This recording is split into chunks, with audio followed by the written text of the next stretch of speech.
Elle a toutes les qualités. Constance Régnier qui est avec nous sur France Bleu Périgord. Bonjour Constance. Bonjour Madame. Toutes les qualités parce que vous êtes ingénieure agroalimentaire, diététicienne, créatrice de contenu sur Internet et vous nous intéressez cette semaine au nom du goût à différents produits qu'on découvre sur notre terroir. Et aujourd'hui, on s'intéresse à la farine. Oui, alors cet ingrédient que l'on utilise dans nos gâteaux, tartes, béchamel ou pour épaissir nos sauces, on va parler donc de la farine.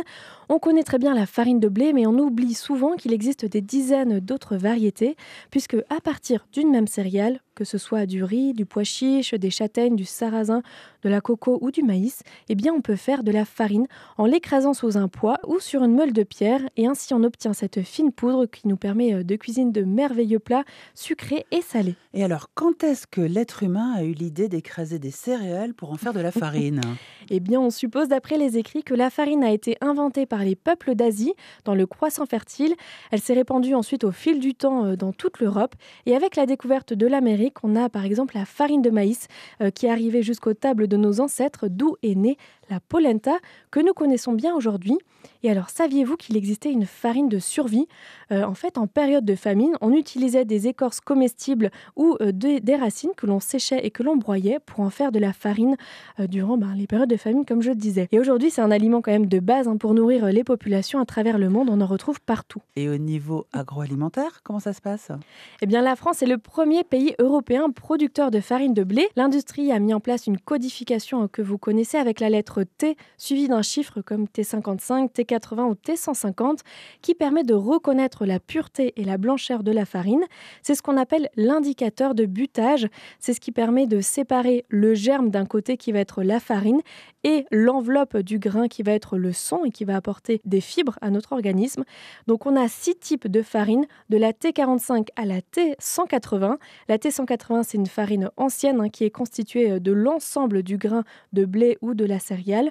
Donc je vous conseille de privilégier les farines avec un chiffre élevé, type T110 ou T80, qui sont des farines complètes. Elles seront moins raffinées, plus digestes et intéressantes d'un point de vue nutritionnel. En parlant de digestion, le gluten de nos jours est peu digeste car on a sélectionné des gluten qui permettent une grande productivité puisque les pains lèvent beaucoup plus rapidement, ils sont beaucoup plus élastiques, sauf que nos intestins ne sont pas adaptés à ce type de gluten, d'où les nombreuses intolérances et sensibilités au gluten que l'on a aujourd'hui.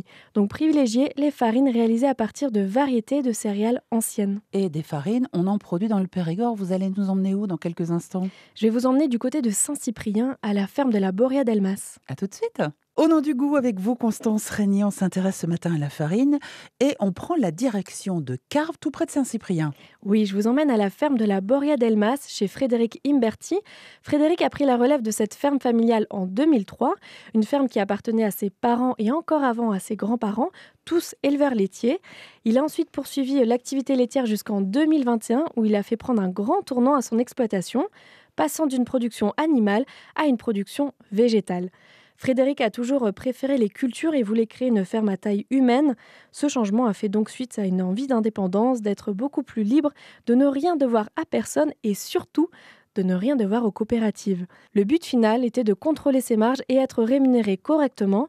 Et alors pourquoi j'ai voulu vous parler de cette ferme ? Parce qu'aux 4 coins du Périgord, on a de très belles meuneries, mais la ferme de la Boria d'Elmas a attiré mon attention sur un point. Qui dit contrôler ses marges, dit aussi contrôler sa récolte, et donc ses semences. Et c'est là que ça devient intéressant. Dans le monde agricole, la majorité des semences sont issues d'hybridation et sont contrôlées par les multinationales. Le problème, c'est que les agriculteurs en sont donc ensuite dépendants.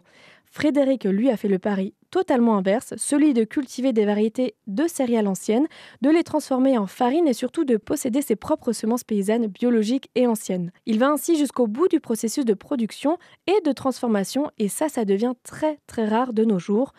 En moyenne, il cultive 9 variétés de céréales, dont notamment de l'orge, du seigle, du sarrasin, du maïs, du blé rouge de Bordeaux, du blé ancien et de la semoule de maïs population. Donc, c'est la variété de maïs ancienne multicolore. Ces céréales sont récoltées durant l'été, puis séchées à l'ancienne naturellement durant tout l'hiver, pour ensuite être écrasées sur une meule de pierre. On obtient ainsi des farines qui respectent l'artisanat, la production et surtout notre santé.